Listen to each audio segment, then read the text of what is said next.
the Evidence Act regarding and it is said by C.D. Field that the rule itself will be often misunderstood where the reason of the rule is not known. Those will best understand and apply the rule who know the object and intention with which it was framed and with which the language in which it is expressed was selected. So, knowledge as to the background of the various provisions of the Evidence Act will enable us to understand the provisions clearly and apply it correctly. We know that the Evidence Act tells us what all evidence are to be admitted and what evidence should not be admitted. However, nothing is there to tell us who is to be believed. And that aspect is seldom taken into consideration while adducing evidence and applying the law. In fact, various things affecting the credibility of the witness, the testimony of a witness, are seldom considered while examining the witness. The witness should be allowed to depose in the natural way, inspiring confidence in the presiding officer. It should be a narrative. When the officer takes down the evidence, he should feel that the witness is envisaging the situation which he had witnessed, either as an eyewitness or had occasion to hear if the evidence relates to something heard or some other sort of evidence which he sensed. He should go to the scene or the occurrence which he is imagining in his mind in reproducing the situation.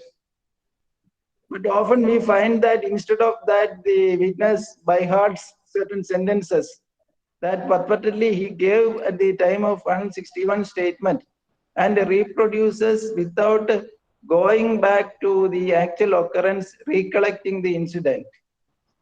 When a witness speaks of an occurrence, he may not be using the same words or repeating the same sentences, but he will be in a position to repeatedly state what he actually witnessed, maybe using a different word or a better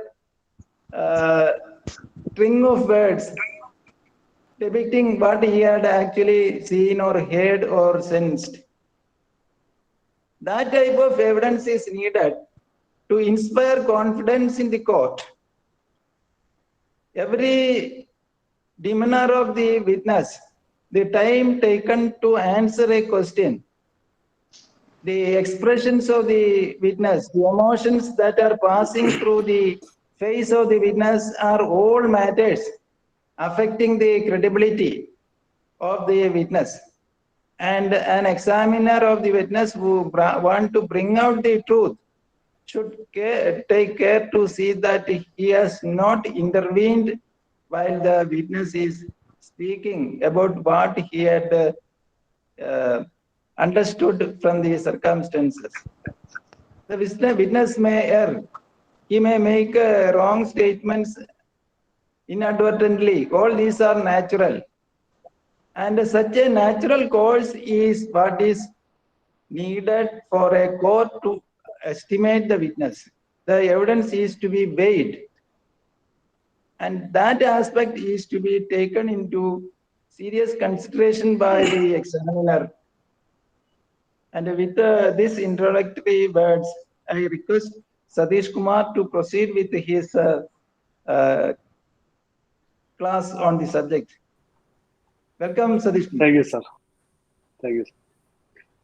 Respected Madhumar sir, Principal District Judge Pathanamthitta, my brother and sister officers, Sri Jyotiraj, President of the Bar Association, dear advocate friends. First of all, I extend my sincere gratitude to the Dlsa Pathanamthitta and Pathanamthitta Bar Association for giving me this wonderful opportunity of addressing all of you. I think Pathanamthitta, I need not have any introduction to Pathanamthitta Bar because I worked there for 3 years, from 2005 to 2008. Not only because of that fact, I am being remembered. I think most of you might have remembered an incident, unfortunate incident, an unprecedented incident which I had gone through during that period. And the entire bar and members of the Pathanamthitta Bar Association wholeheartedly extended their full support by me. And I take this opportunity to thank one and all for the love, affection, and care and support given to me during the difficult phase of my career and my life. This time, I remember one of the advocates is Advocate A. Maji. I am sure that he is listening to me and hearing me from his report.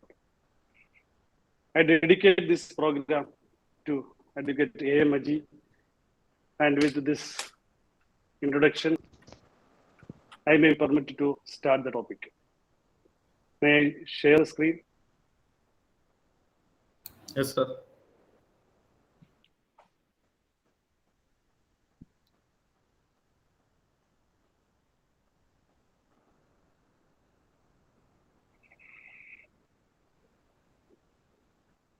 Is it visible? Is my screen visible? Is my screen visible? Yes, sir. Yes, visible. Yes, visible. See, the topic is fact and issue, relevant fact, evidence, presumption, and proof. Theory to practice. Today, I would like to discuss the basic principles of Evidence Act. And the topic covered in this webinar are facts meaning, relevancy, fact and issue, evidence, definition, types of evidence, direct and circumstantial evidence, documents, definitions, proved, disproved, not proved, proof of primary facts, standard of proof, then presumptions type, then application of definition disproved, then these are the foundational facts, fundamental facts of the Evidence Act alone are being intended to be discussed today. Because when I started seriously studying Evidence Act, certain principles, I didn't get the meaning of certain principles, certain terms of Evidence Act fully. Then when I searched for some text, I didn't come across any material for clearing my doubts.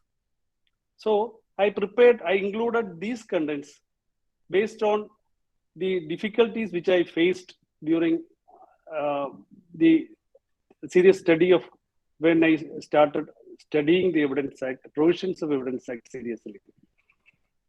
That's once we clearly understood the meaning of the basic principles of Evidence Act.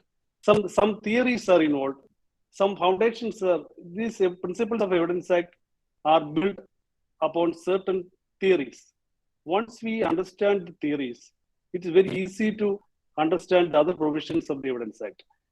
Bearing that in my mind, I included these contents in today's discussion.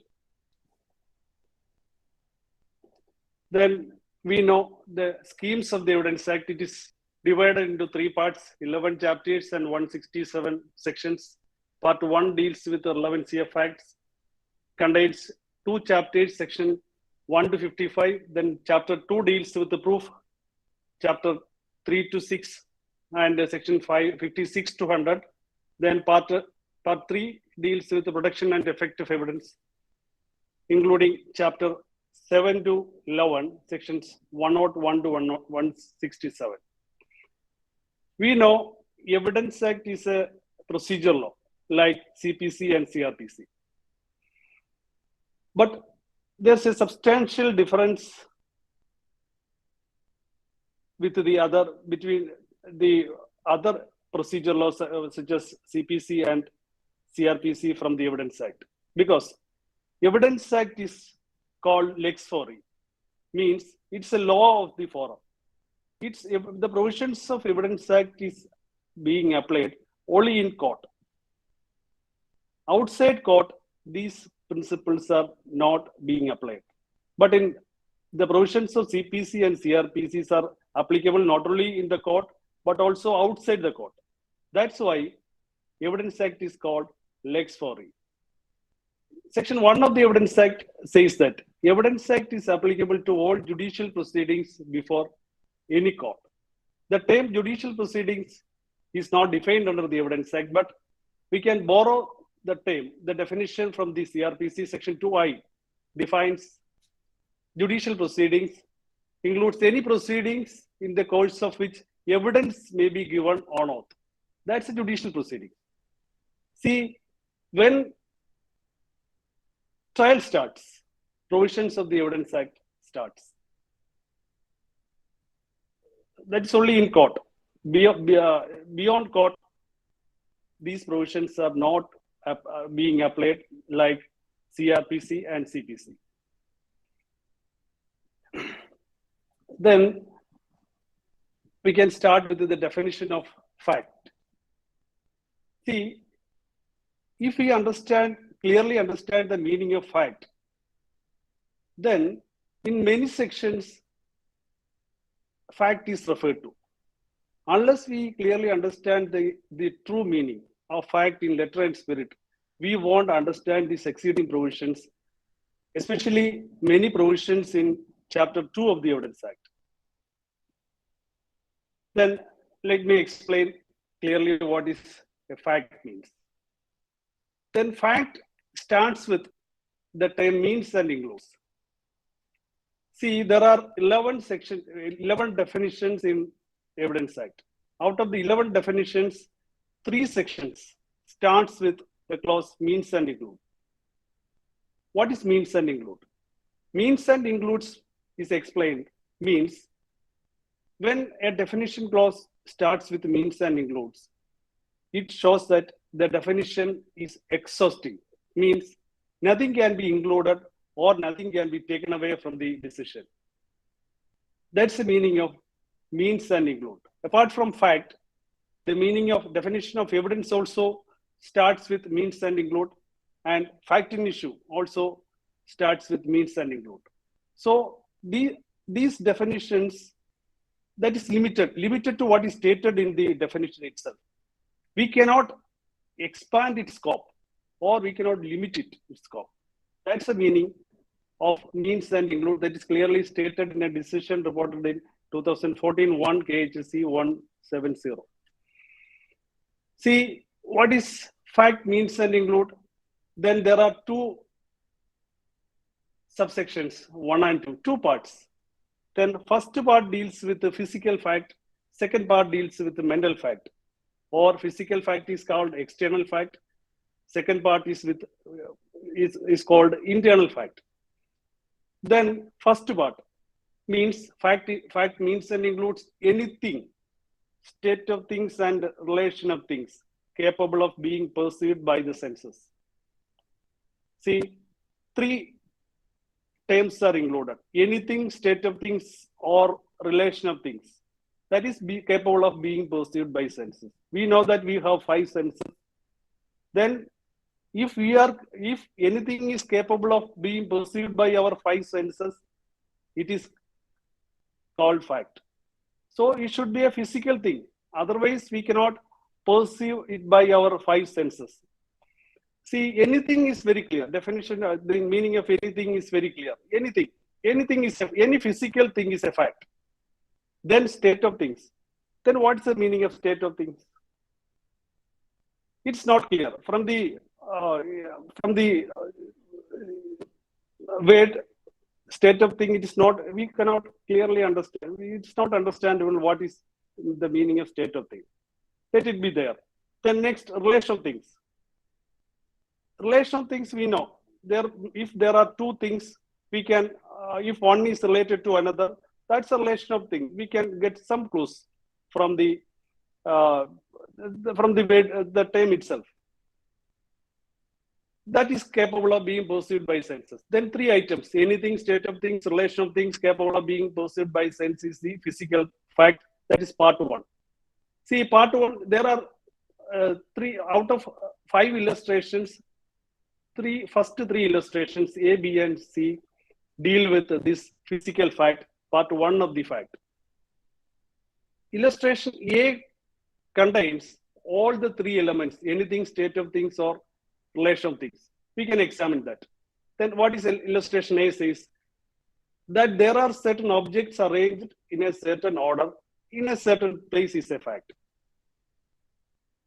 See, there are certain objects. Objects are things. Anything that will, objects are, that will cover anything. See, in a certain order. So the order shows the relationship. So in a certain order refers to relation of things. In a certain place. In a certain place relates to state of things. So the first part of fact is clearly explained in illustration A of the definition fact. Then B, a man is heard or saw something is a fact. That's a direct evidence. C, that a man said certain word is a fact. These are the illustrations given to the first part of fact. Then the second part, it's an internal fact. Any mental condition of which any person is conscious. It is internal fact means unless a person demonstrates what is in his mind by his feeling, expression, or words, nobody can understand what is in his mind. So that is called, that is what it is called internal fact. Explanation, illustration D and E explains the term internal fact. That is, that a man holds a certain opinion, has a certain intention, acts in good faith, or fraudulently, or uses a particular word in a particular sense, or is or was a specified time conscious of a particular sensation, is a fact. These are the internal facts within our mind. Then E, that a man has a certain reputation, so is a fact. So these are the facts which we cannot see it. We cannot perceive it, these facts by senses. That's why it is called internal facts. Then I can explain more these concept with a picture. External and internal facts with illustrations, explaining illustrations with pictures. See, it's a shoe rack in a shop. Then I have already stated that fact means anything, state of things, and relation of things capable of being perceived by senses. That is the definition. Illustration also we have gone through. And then see this rack, these shoes. Each shoe is a thing. And each shoe is a fact. Shoes are kept in the rack. So there's a relationship between these shoes and rack. That is a relation of thing. So anything means this thing we could perceive it with our senses. Then relation means we can also see the relationship between these two shoes that are arranged in the rack. Then two terms are included: anything and relation of thing. What is state of thing? State of things means this shoe rack is placed in a shop. That's a state of thing. I think that is not digestible. Then I can explain it with another illustration and another picture. See, this is a man. A man gets a stab injury on his body. See, this man is a fact. Knife is a fact. Injury, it's a fact. Presence of blood is a fact. See, the man is crying. Crying man is a fact. These all are facts. Then, what is state of thing? A man when gets an injury, there's a change of state. An injured man, his status will become an injured man. A man, that's a fact, will become a state of fact when he gets an injury, a stab injury. So that is a state of thing. This crying man before getting that stab injury, he was not crying. He was a normal man, a fact. But a crying man is a state of thing. His state has been changed to a crying man. See, this knife is a fact. This stabbed knife is pierced into the body of the person. So it's a state of thing. Knife is a fact, but this stabbed knife is a state of thing.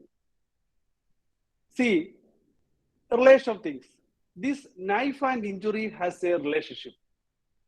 Unless knife is pierced into his body, there shall not be any injury. So this knife caused the injury. There's a relationship between knife, stabbing and injury, and knife and injury. This stabbing is a fact that caused injury. Then knife is used for stabbing. Then there's a relationship between knife and stab. See, injury and blood having a relationship. Then stabbing and crying has a relationship. So these are I think, will it make any sense? Then is it digestible or any confusion or doubt regarding this? Hello, am I audible? Hello? Yes, audible. Yes. Then I think Yes, then the definition, even though there is some clarity in the definition, then it is not discernible from the definition what is state of thing. I think after illustrating with this picture, I think it is clear. The same state of thing is now very clear. Shall I proceed to the next slide? Any doubt regarding this concept? Anything, state of thing and relation of thing? Any doubt regarding? Shall I proceed? No, sir. Yes, sir. Yes, sir. Yes, sir. See, capable of, then in the first part of the definition fact, the latter part says that capable of perceived by senses. That means it excludes the hearsay evidence. So that part takes us to section 60. Section 60 excludes hearsay evidence. Section 60 says that oral evidence must be direct in all cases, whatever be direct. That is to say, if it is refers to a fact which could be seen, it must be the evidence of a person who says he saw it. If it is refers to a fact which could be heard, it must be the evidence of a witness who says he heard it. If it refers to a fact which could be perceived by any other senses in any other manner, it must be the evidence of a witness who says he perceived it by that sense or in that manner. If it refers to an opinion or the grounds on which that opinion is held, it must be the evidence of the person who holds that opinion on this ground. Then there are two provisos. Here, oral evidence shall be direct. It excludes the hearsay evidence being admissible in evidence, except under certain circumstances expressly provided under the Evidence Act. See, internal fact. Internal fact means any mental condition of which any person is conscious. What is mental condition? Section 14 clearly stated about this mental condition. What are the such as intention, knowledge, good faith, negligence, rashness, ill will, goodwill, etc. See here, that man, he is the culprit. He caused this stab injury because he nursed a grudge against him, an intention to stab him, and that intention is an internal fact. Unless he demonstrate he caused this injury, nobody could perceive it by senses. By any other person could perceive it by senses because it is an internal fact.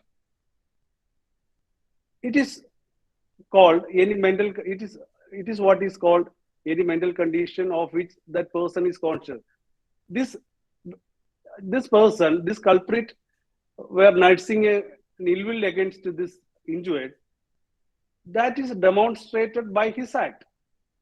So we can, from his act, the court can find that he had the intention to cause such an injury. That's a mental fact.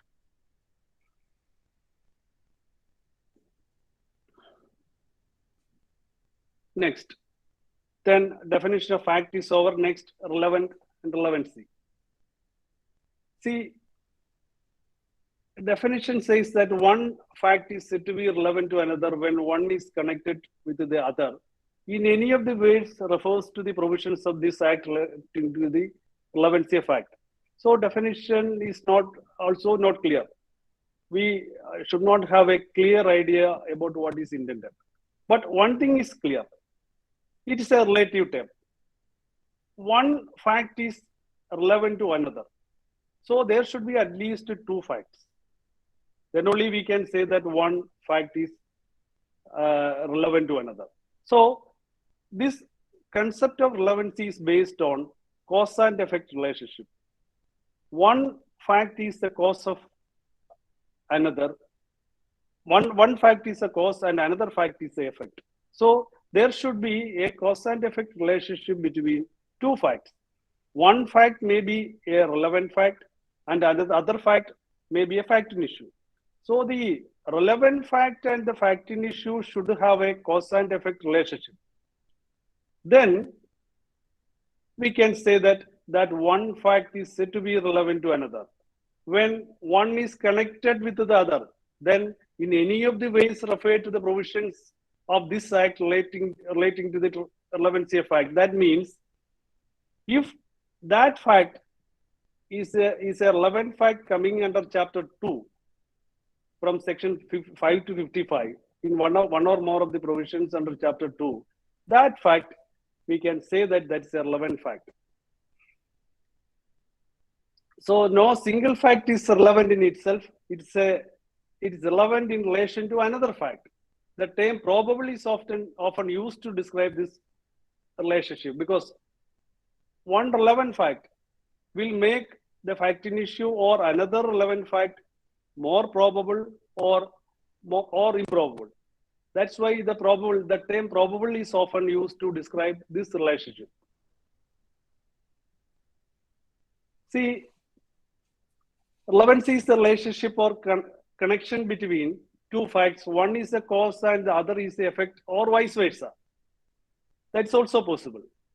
One fact proves or renders probable the existence or non-existence of another fact. For example, beating a person with a stick and corresponding injury. Then beating is the cause and injury is its effect. So there is a relationship between this beating and the causing of injury. This relationship is called relevancy.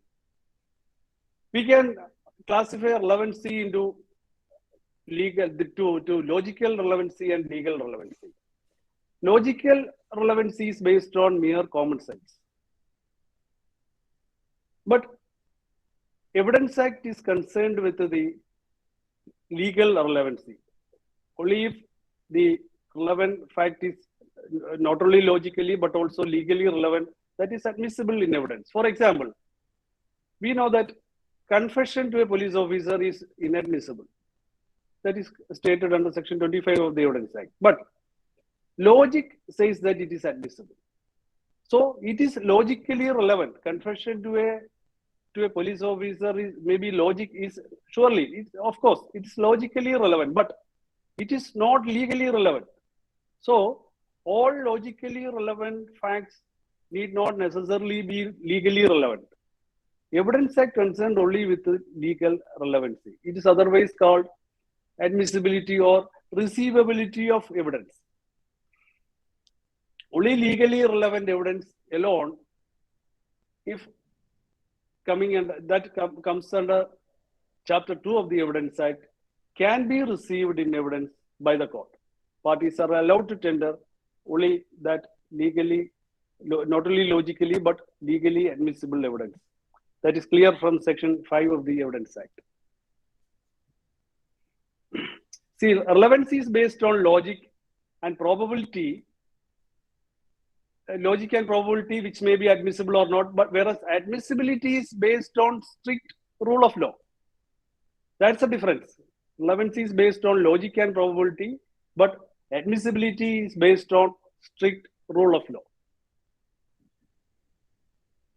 See the definition, even though the definition of relevant or relevancy is not clear or obscure, the concept is clearly explained in section 6 to 9.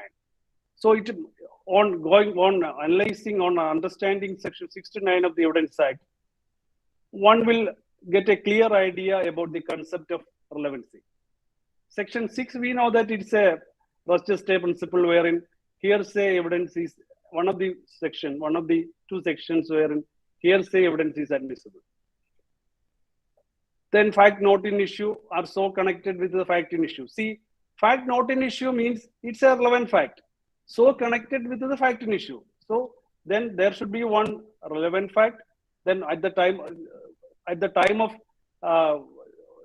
happening of the relevant the fact in issue, a relevant fact also happened, so contemporaneous with the transaction.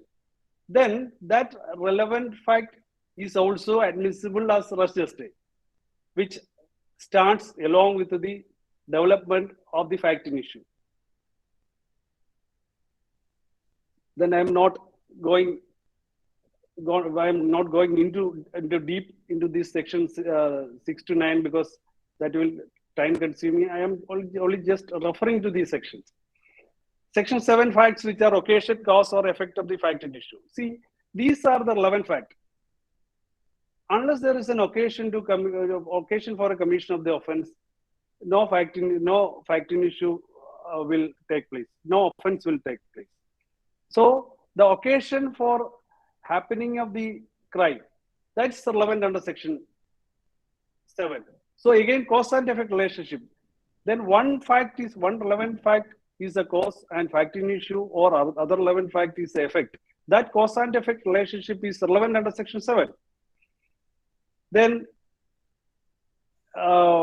which constitute the state of thing under which they happen. Here again, that state of thing which included in the definition of fact is there. That becomes relevant under section 7. See, in a drunken driving causes accident. So accident is the fact in issue. Drunken driving, the driver in a drunken state causes the accident. So that drunken driving constitutes the state of thing under which this fact in issue accident happened. So the drunken man driving of the vehicle under drunken stupor is the state of thing under which the accident happened, the occurrence happened. So the fact constitute the state of thing under which they happened is also relevant. Again, the opportunity for the occurrence, which afford an opportunity. So these facts are also relevant under section 7. Section 8, motive, preparation, previous and subsequent conduct. So every motive for the commission of the crime and previous and subsequent conduct of the accused or the victim, these are relevant under section 8. Then facts necessary to explain, introduce, or relevant facts. These are also relevant. So this concept of relevant or relevant fact is clearly explained, even though the definition is not clear. Relevant or relevance is not clear. The concept is clearly explained under sections 6 to 9 or 6 to 14 and the illustration thereunder.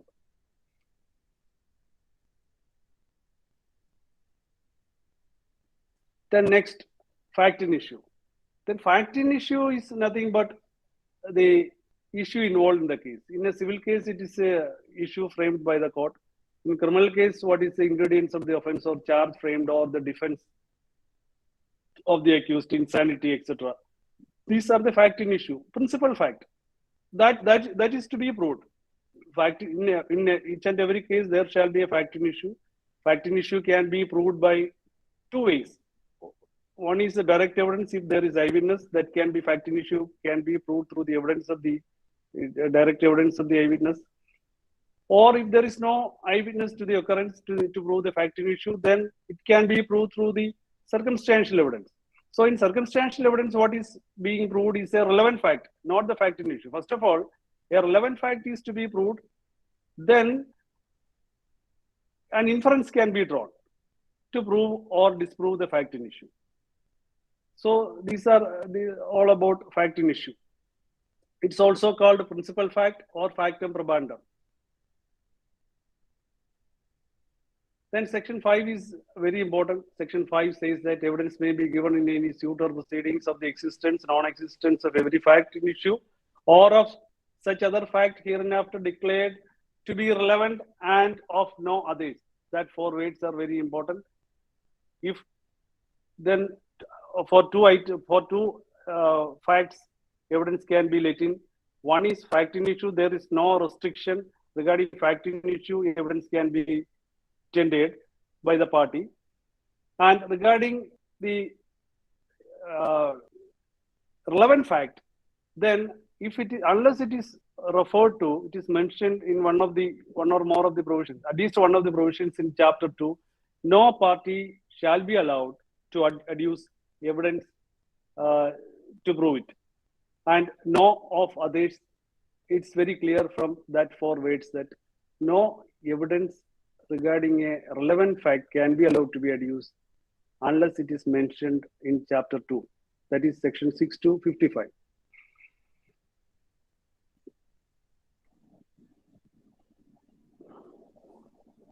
Then chapter 6 to 55, chapter 11, section 5 already mentioned. Then remaining sections are section 6 to 55. These sections can be divided into 3 categories. One is irrelevant or not to be proved fact. That is under section 24 to 26, 53, character when relevant, 53A also character, 54. 52 to 54 are relating to character when irrelevant.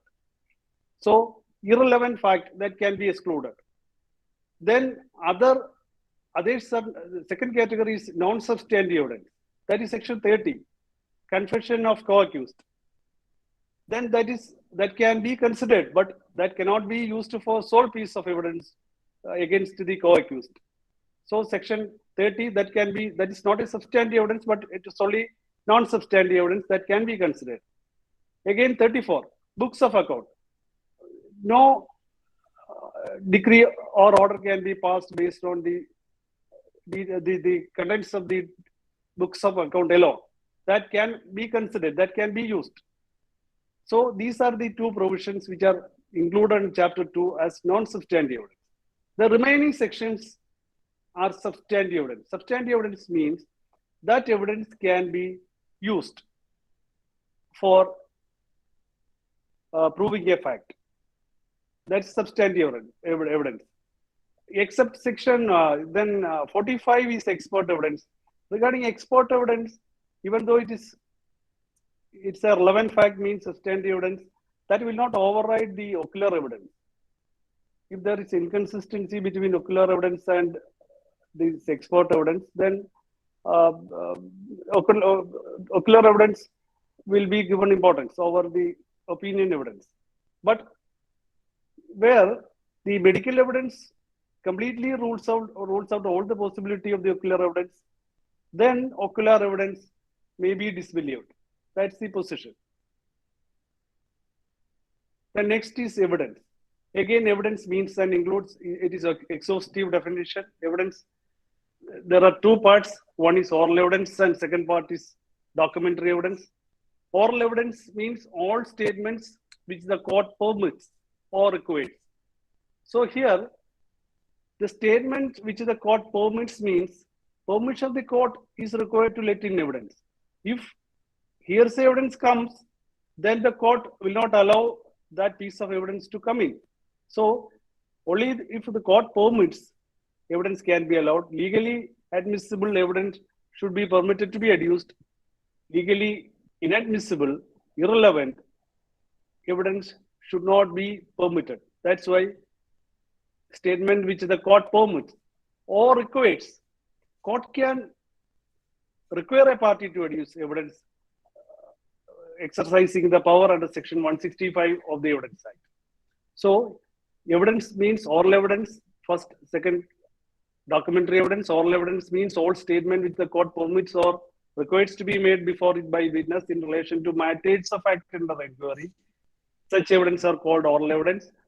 Then all documents, including electronic records produced for the inspection of the court, such documents are called documentary evidence. So two items are included under the term definition evidence.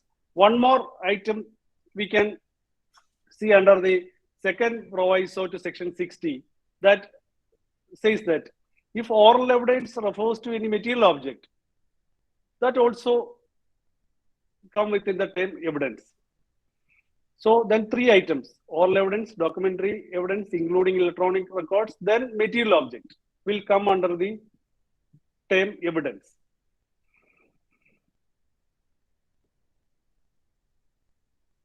See, oral evidence are of different types. That is best evidence, circumstantial evidence, corroborative evidence, derivative evidence, direct evidence, documentary evidence, hearsay evidence. The evidence are of these different types: indirect evidence or original evidence, presumptive evidence, primary evidence, real evidence, secondary evidence, substantive evidence, testimonial evidence. The evidence is used in common parlance in three different senses. One is as equivalent to relevant, second as equivalent to proof, and third as equivalent to material, on the basis of which court come to a conclusion about existence or non-existence of disputed facts. See what is meant by substantive evidence. Then we often hear the evidence is substantive evidence, some piece of evidence are substantive evidence, and some other piece of evidence are corroborative evidence. Then what is really meant by substantive evidence? Substantive evidence means the evidence that can form basis of granting a decree or convicting a person or acquitting a person also, substantive evidence.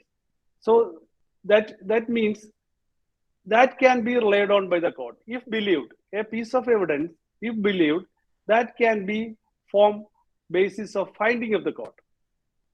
That's called substantive evidence. Substantive evidence, unlike the evidence which can be used for contradiction or corroboration, is evidence which, if believed, either by itself or in conjunction with other substantive evidence or supported by corroborative evidence, is sufficient to record a finding on the existence or non-existence, otherwise, of a relevant fact or fact in issue.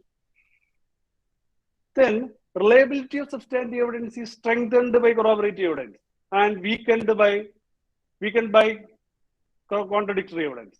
So the object of corroborative evidence is to give credence to the substantive evidence. Then if there is contradiction, that the weight of the substantive evidence will be reduced substantially. In other words, substantive evidence is that on which reliance can be placed for a decision of the case. Non-substantive evidence is that which either corroborate the substantive evidence to increase credibility, which contradicts a substantive evidence to discredit. Then direct evidence and circumstantial evidence. See, as I have already stated, direct evidence proves the fact in issue directly. The fact in issue is a murder, A causes murder of B. Then there should be eyewitness. Where in a fact in issue which can be proved by direct evidence, there shall be eyewitness. Eyewitness account will prove the fact in issue. But in circumstantial evidence, there is no eyewitness. So what is to be proved is not the fact in issue directly. First of all, through this eyewitness, a collateral fact or ancillary fact or relevant fact is proved first. So many relevant facts. Then cumulative effect of from these ancillary fact proved, inferences are to be taken to prove the fact in issue, to prove or disprove, whatever may be, the fact in issue. That's the way in which evidence, fact in issue is proved in a case where there is only circumstantial evidence. Direct evidence means directly proves the fact in issue. Evidence directly proves. There is no need of any inference in a case where there is direct evidence. Eyewitness account, only question is whether eyewitness account evidence is believable or not, which inspires the confidence of the court or not. Credibility, as rightly stated by Madhu sir. The question of credibility only is there, whether it is credible or believable. That's the only question in direct evidence. But in circumstantial evidence, what is being proved is a relevant fact as stated in chapter 2. Then proving that relevant fact, inference can be drawn as to the fact in issue. Suppose there is no eyewitness to a murder. There is a stab injury caused to the stabbing with a knife caused to the death. No eyewitness. Then that knife was identified by a shop owner. That somebody, the accused person, purchased the knife from him. So that connection, that fact that accused has purchased this knife from the shop owner, that fact is proved by the oral evidence of the shop owner. But fact in issue is different. Fact in issue is whether this accused caused the death of other person. But by proving these collateral facts or a relevant fact like this, so many relevant facts, cumulative effect of these relevant fact, from the cumulative effect of these relevant fact, inference can be drawn by the court to prove the guilt of otherwise of the accused. That's what is being happened in circumstantial evidence. See, in direct evidence, there is no occasion to draw inference because that fact in issue is being proved directly through the oral evidence of the eyewitness. But in circumstantial evidence, it's prove a relevant fact from which inference has to be drawn to support or rebut the fact in issue. Direct evidence, direct nexus between the evidence and the fact in issue. There is direct nexus. But in circumstantial evidence cases, it's a logical connection. There should be logical. So there the relevant, the question, the importance of relevancy. The principle of relevancy is applicable. Theory of relevancy is applicable here. The purchase of knife has a connection with the act of the accused, stabbing. So using this knife purchased, he committed the offense. So there is a cause and effect relationship between this knife and the commission of the offense. This relationship is called relevance. It is called relevancy. This relationship, cause and effect relationship. By proving this cause and effect relationship, by proving so many relevant fact in the issue can be inferred in a case where there is no eyewitness and offense being proved only by circumstantial evidence. Then in direct evidence, there is no scope for any inference. In circumstantial evidence, there is scope for drawing inference to prove the fact in issue from the proved relevant fact. Oral or documentary evidence, if proved, directly establishes the guilt. Then several relevant circumstances, if proved, to form a complete chain of circumstance which has to unerringly points towards the guilt of the accused in circumstantial evidence. See, it is often says that direct evidence directly proves the fact, but in circumstantial evidence is old in a case where which completely rests on circumstantial evidence, then this circumstance relevant fact is also proved by direct evidence. Means a relevant fact can also be proved by direct evidence, not by any hearsay evidence, because purchasing of knife is a relevant fact. But that fact is to be proved by direct evidence of the shop owner. In that sense, it is often says that in circumstantial evidence case also, relevant fact is being proved by direct evidence.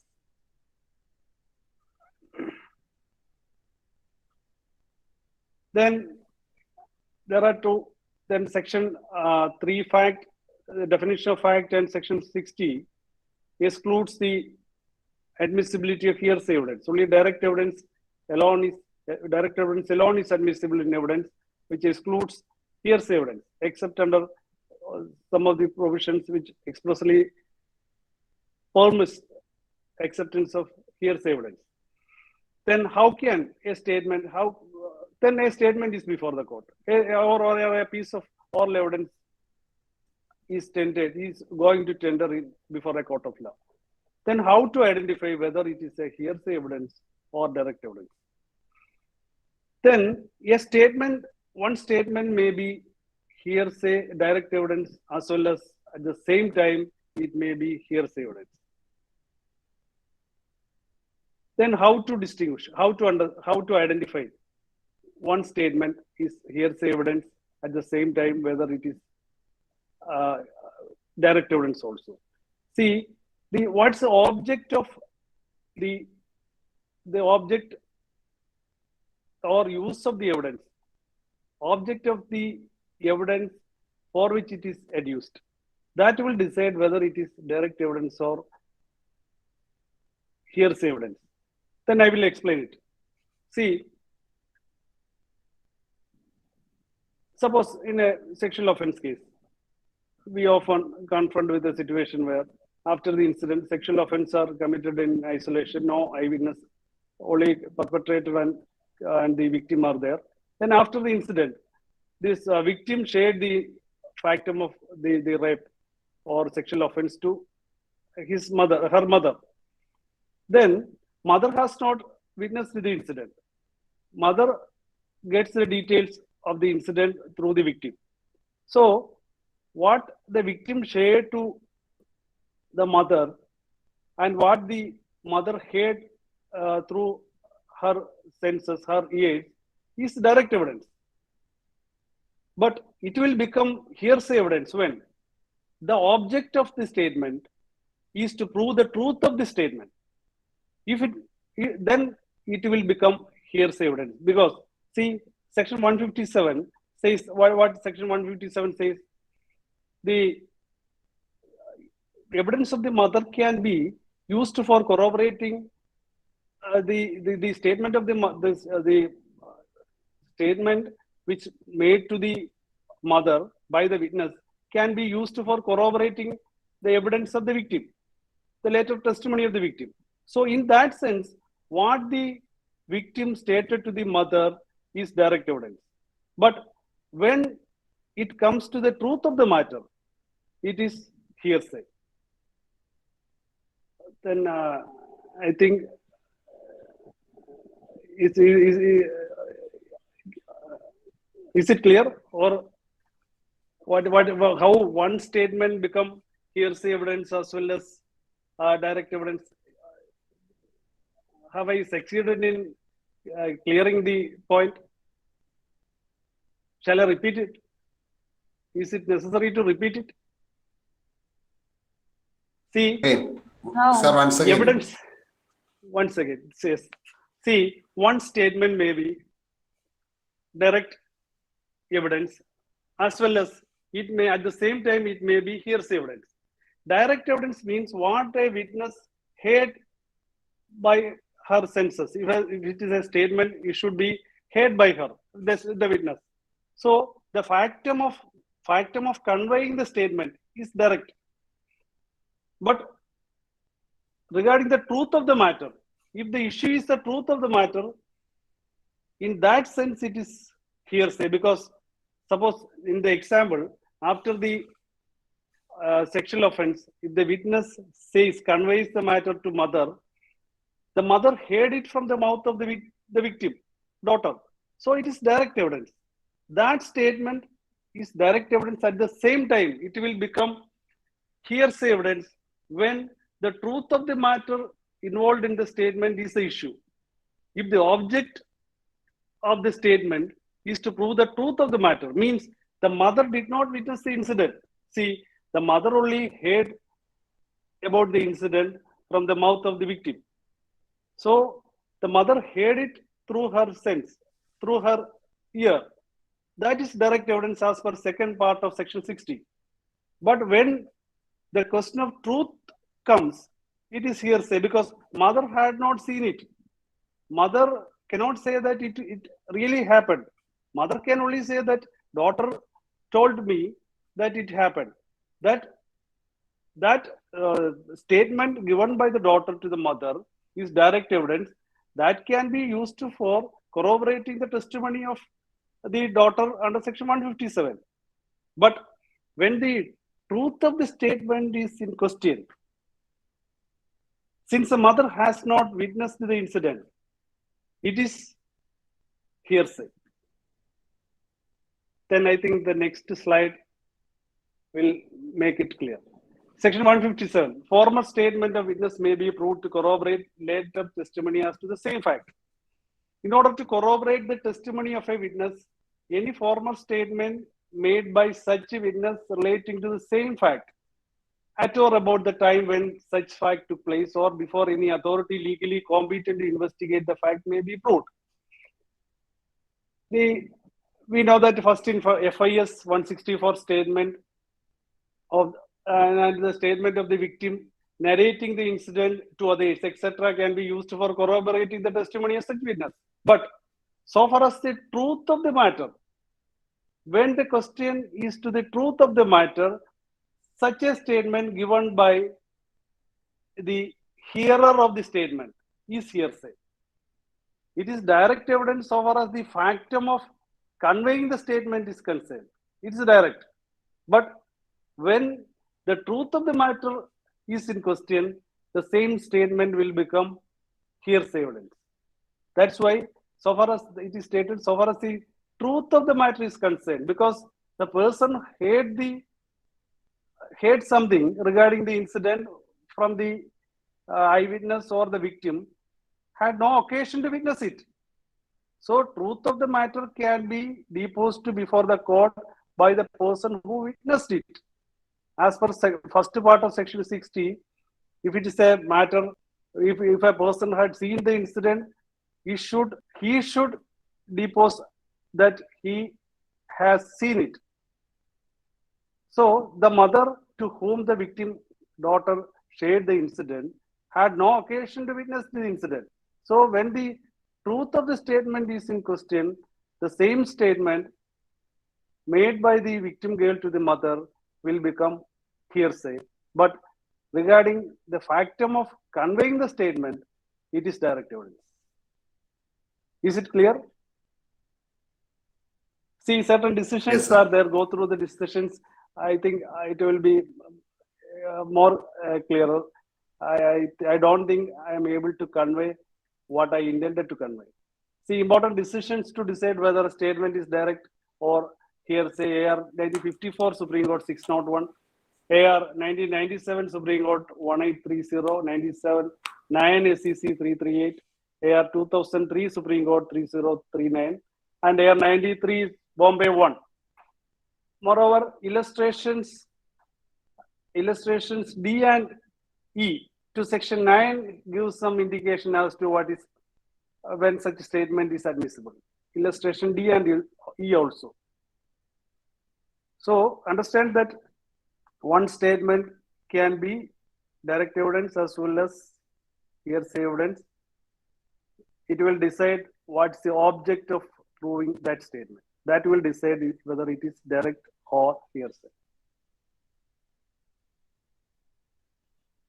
Then document, we know that document means anything, any matter expressed or described upon any substance by means of letter, figure, or marks, or by more than one of the means intended to be used or which may be used for the purpose of recording that matter. Then one question will pop up in court that whether a document entered, an item, object entered is to be marked as MO or as an exhibit. See, if the material thing is produced in court to rely on its content, it is a document, it should be marked as exhibit. And if the material thing is brought to the court to rely on as it is a thing and may be exhibited or may be marked as material object.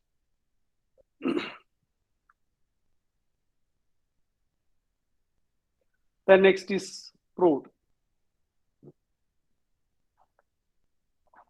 A fact is definition. A fact is said to be proved when, after considering the matters before it, the court either believes it exists or considers its existence so probable that a prudent man ought, under the circumstance of the particular case, to act upon the supposition that it exists. See, it starts with a fact. Here, under the definition of proved, what is to be proved is a fact. It's not a case to be proved. Each and every fact in a case is to be proved on the anvil of the definition of proved. Here, a fact is said to be proved.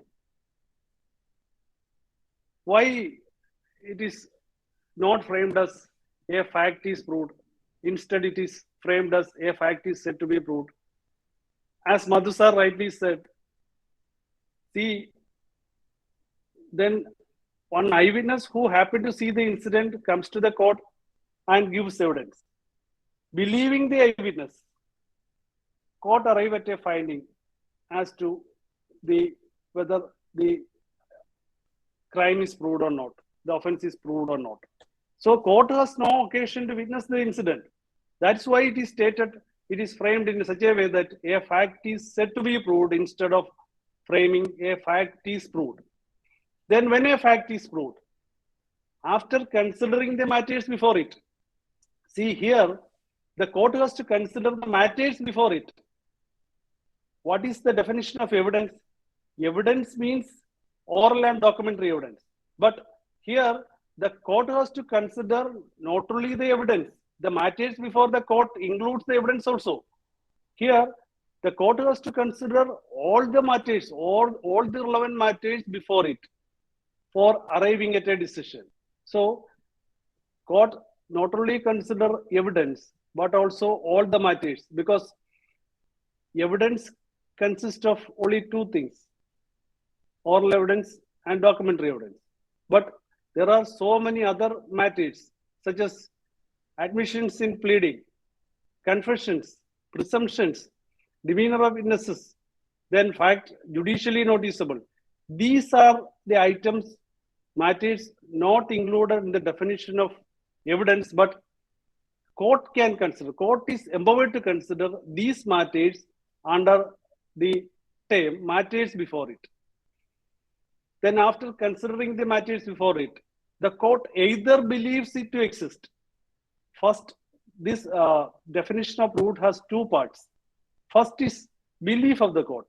If the court believes that this fact exists, then there ends the matter.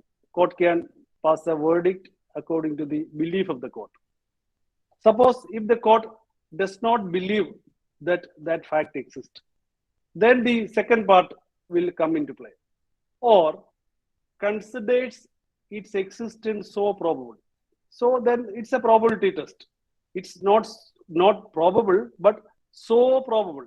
So it's on a higher footing, higher level, higher pedestal. Existence is so probable that a prudent man, court is in the standard of a prudent man, considers that the existence of the fact is so probable under the circumstance of the particular case. So court is sitting in the chair of a prudent man, considers that the the existence of that fact is so probable under the particulars of and under the circumstance of that particular case, then fact can be said to be proved. So this proved, definition of proved, a fact can be proved either belief of the court or the probability test. Court thinks that the fact is so probable, then only court can arrive at a decision based on the either belief of the court or as per the test of probability. See, proved definition has two parts. Whether these two parts are mutually exclusive or former parts explain the latter part. It's a there's a dispute among in the legal field as to whether these two parts are mutually exclusive or the first part, the belief, is not clearly defined or stated in the definition of proved. So the latter part explain the term belief. That's the one school of thought. Then other school of thought says that these are two different, distinct parts, that these are mutually exclusive. Then it is stated in two the decisions. One is reported in 2010 2 KLT 163 and 2012 2 KLT 769. Then how the probability, second part, how to assess the probability, how to determine that probability. It can be determined then first from the material on record, from the matters before the court. First, court has to weed out impossibilities. Then second stage is to weed out improbabilities. Then the remaining is the preponderance of probability. Within the wide range of probabilities, court has to choose one, that is preponderance of probability. Then moral certainty is another type. Then moral certainty is the highest probability and mere probability is the lowest. In between, there are several degrees of probabilities. This moral probability is called preponderance of probability. Then disprove is just converse of the definition of proved. And not proved. Not proved is a situation between this proved and disproved. Neither proved nor disproved. Then standard of proof. Then two concepts. One is standard of proof and second is burden of proof. These two concepts are not defined in the Evidence Act. This standard of proof means it's a degree or level of proof demanded in a specific case. Whether it is civil case, it should be proved only by preponderance of probability. But in criminal case, this standard of proof required is the proof beyond reasonable doubt. Section 3 evidence, section 3 in the definition of proof is applicable equally to both civil and criminal cases. There is no distinction as to the standard of proof under the Evidence Act, but borrowing the English common law principle, which states that in criminal case, since it involves the liberty of persons, it requires a higher standard. It requires a proof beyond reasonable doubt. So, borrowing that common law principle, we also in India we also follow that criminal case should be proved beyond reasonable doubt, and civil case only preponderance of probability is required. Then burden of proof. Burden of proof means on whom burden lies to prove a particular fact. That's a burden of proof. Then burden of proof on pleading, that will never shift. Burden of adducing evidence, that only shift. When burden shift, it is called onus of proof. Then proof of primary facts and standard of. See, primary facts, then when a relevant fact is proved, then evidence is adduced to prove a primary fact. Then from the primary fact, an inference is to be drawn to prove the fact in issue. This is whether the primary fact is to be proved beyond reasonable doubt, or the inferential fact, the inference that is drawn from the primary fact alone need be proved beyond reasonable doubt. So one school of thought says that the primary fact need to be proved only by preponderance of probability, and the inferential fact alone need be proved by proof beyond reasonable doubt. But the other school of thought believes that both the primary fact and the inferential fact should be proved by preponderance of probability. Those who are having interest on this subject may read two decisions, AR 1963, Supreme Court 300, and 2012 to KLT 769. Then what's a presumption? See, presumption, then it's not evidence. The evidence, we know that evidence includes only oral and documentary evidence. Presumption is just a rule of law that decides, that gives some, if there is a presumption, a reverse burden, we popularly known as reverse burden clause in a statute, then the burden shift to the accused to prove that, to disprove that particular fact, to disprove that, to prove that he is not guilty, or disprove the fact alleged by the prosecution. So that's what is called a presumption. It is an inference of fact drawn from other known or proved fact. An inference is drawn from other proved or known fact. That is called a presumption. Presumption is not evidence. These are the rules of evidence, but conclusive presumption is both rule of evidence and substantive evidence, because there is legal bar in adducing evidence to disprove conclusive proof, except then as stated under section 112 of the Evidence Act, non-access can be proved. To that limited extent, evidence can be adduced so far as the proof of paternity is concerned. So if a fact is declared as conclusive proof, no amount of evidence can be allowed to be adduced. Then section 4 deals with the may presume, shall presume, and conclusive proof. Then how to rebut a presumption? See, may presume, sometimes it can be rebutted by a reasonable explanation.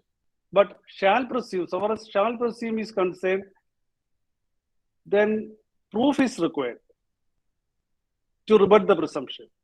Proof means the accused need not always adduce defense evidence to disprove it. By using the prosecution evidence itself, the improbabilities, inconsistencies, or contradictions of the evidence of the material witness, these, by proving these facts, the accused can rebut the presumption of guilt. And if he is unable to prove the rebut the presumption of guilt through the from the prosecution evidence itself, then he is bound to, accused is bound to adduce evidence to disprove the rebut the presumption by adducing evidence. Then how to discharge reverse burden? Accused is accused required to adduce evidence to disprove a prosecution case. The cardinal rule of criminal jurisprudence is that burden of proof relating to any offense and to establish all facts constituting the ingredients of the offense beyond reasonable doubt will lie upon the prosecution. If there is any reasonable doubt, the accused is entitled to benefit of doubt. But if there is a reverse burden clause, then the prosecution needs to establish only the foundational facts. Then the presumption will arise and the burden shift to the shoulders of the accused. He has to rebut it. The presumption rebuttal, then only when foundational facts are proved, the burden shift to the accused. Then next question is, the accused required to rebut the presumption by proof beyond reasonable doubt. Even though some statute says that the rebuttal shall be, burden is on the accused to rebut the presumption, but the rebuttal shall be beyond reasonable doubt, not by preponderance of probability, but it is judicially settled that even though the statute says that rebuttal shall be by the standard of beyond reasonable doubt, the accused needs to rebut the presumption by preponderance of probability. Then it is a classic example is section 29 and 30 of the POCSO Act. Section 29 says that when a person is prosecuted for commission of the offense, committing any offense under 357 of the Act, 9 of the Act, then court shall presume that accused has committed. Here, the word used is mere prosecutor, means when a charge is laid, accused, then burden is upon the accused. On a plain reading, even if such an impression, we can gather such an impression, the law says that mere prosecution will not create any burden on the accused to disprove it. The prosecution has to adduce evidence and prosecution has to prove the foundational fact.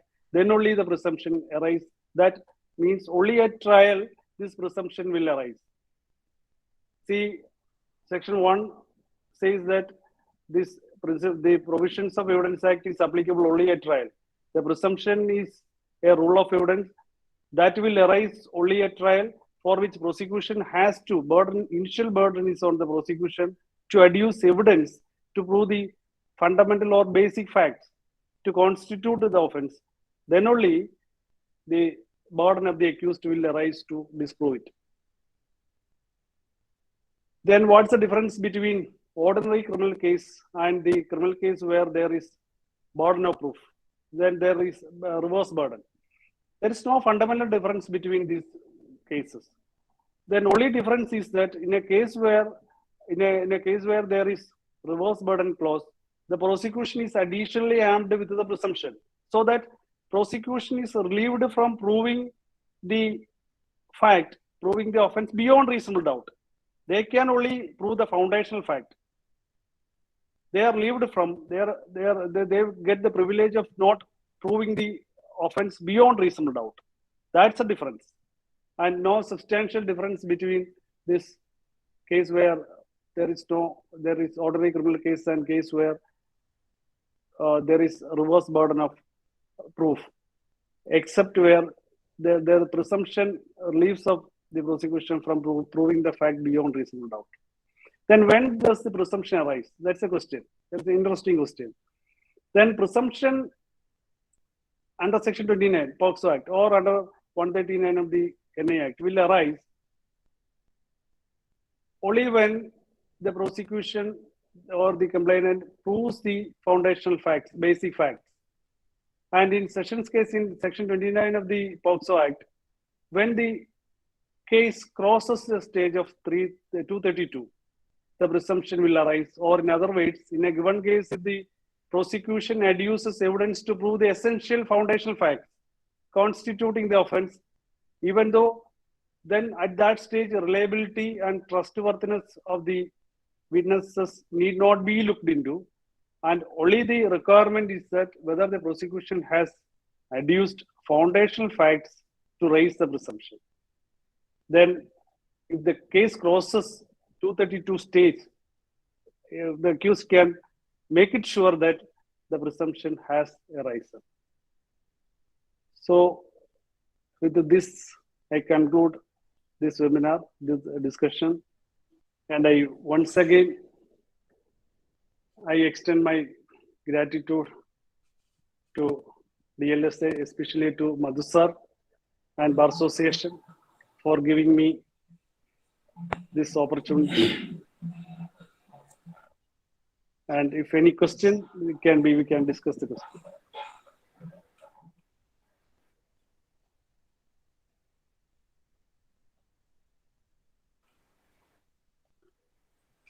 ഒരു question അല്ല, സാറിന്റെ ഈ class 2-3 സെഷനായിട്ട് പത്തനംതിട്ടയിലെ അഭിഭാഷകർക്ക് പ്രയോജനപ്പെടുത്തി തരണമെന്ന് request ഉണ്ട്. Can make it possible. The class എടുക്കുമ്പോൾ അതിൻ്റെതായ ബുദ്ധിമുട്ടുകളുണ്ട്. I have to prepare for the class. അതെ, സാറിന്റെ സൗകര്യം അനുസരിച്ച് can, if you require such a class, I am ready. Provide that Dlsa also agree to. Dlsa welcomes you. You may elaborate the subject to the satisfaction of the legal fraternity. Yes, sir. Definitely, sir. Sure. Yes. We'll try it. Yes. But If whether there is no other, see, I am only a learner of Evidence Act. I am only a student. I am not an expert in the Evidence Act, but I learned something. I tried to learn something and I tried to convey it. I am not sure whether I can communicate what I intend to communicate in this webinar. I don't know that in certain area there is, I think there is lag and there is lack of clarity in communicating idea to you. That I felt it in certain area regarding direct evidence and how one statement become direct evidence and at the same time it will become hearsay evidence. I think there is lack of clarity in communication. That I felt it. But ongoing, you can also go through some decisions I referred to. You can also work it up, and going through the decisions, you can you will clear the topic when one statement will become at the same time direct evidence and hearsay evidence. Then any question, any other question on the topic discussed? Pooja, what do you say? Any question? No. No distance. yes, if no other questions, let the president express vote of thanks. Thank you sir. ഡെൽവ് 4ന്റെ ഭാഗമായിട്ട് പത്തനംതിട്ട ജില്ലാ legal service അതോറിറ്റിയുടെയും Pathanamthitta ജില്ലാ bar അസോസിയേഷൻ്റെയും request പ്രകാരം Perumbavoor special കോർട്ടിൻ്റെ special judge Satheesh Kumar sir നല്ല രീതിയിൽ അഭിഭാഷകർക്ക് മനസ്സിലാകുന്ന രീതിയിൽ എവിഡൻസ് ആക്ടിനെ കുറിച്ച് നല്ല ഡീറ്റെയിൽഡ് ആയിട്ട് ക്ലാസ് എടുത്തു. ഞാൻ നേരത്തെ സൂചിപ്പിച്ചതുപോലെ ബാർ അസോസിയേഷൻ്റെ ഭാഗത്തു നിന്നുള്ള റിക്വസ്റ്റ് എന്ന് പറഞ്ഞാൽ അദ്ദേഹത്തിൻ്റെ 2-3 ക്ലാസ്സുകളിലൂടെ കിട്ടിക്കഴിഞ്ഞാൽ എവിഡൻസ് ആക്ടിനെ കുറിച്ച് കുറേയൊക്കെ ഒരു ബോധവൽക്കരണ ക്യാമ്പ് മാതിരി നമുക്ക് സാധിച്ചെടുക്കാൻ പറ്റും. എനിവേ സാറിൻ്റെ സിൻസിയറായിട്ടുള്ള ഈ അപ്രോച്ച് പിന്നെ പത്തനംതിട്ട ജില്ലാ ബാർ അസോസിയേഷൻ്റെ പേരിൽ എല്ലാവിധ നന്ദിയും രേഖപ്പെടുത്തിക്കൊള്ളുന്നു. എസ്പെഷ്യലി ഞങ്ങളുടെ പ്രിൻസിപ്പൽ സാറിൻ്റെ ഇനിഷ്യേറ്റീവ് സർവീസ് സാറിനെ തന്നെ സെലക്ട് ചെയ്യുകയും ഇങ്ങനെ ഒരു ഓപ്പർച്യൂണിറ്റി ഉണ്ടാക്കി തന്നതിന് എല്ലാവിധ നന്ദിയും രേഖപ്പെടുത്തിക്കൊള്ളുന്നു. Thank you. Okay. Thank you, sir. Thank you. Thank you. Good night.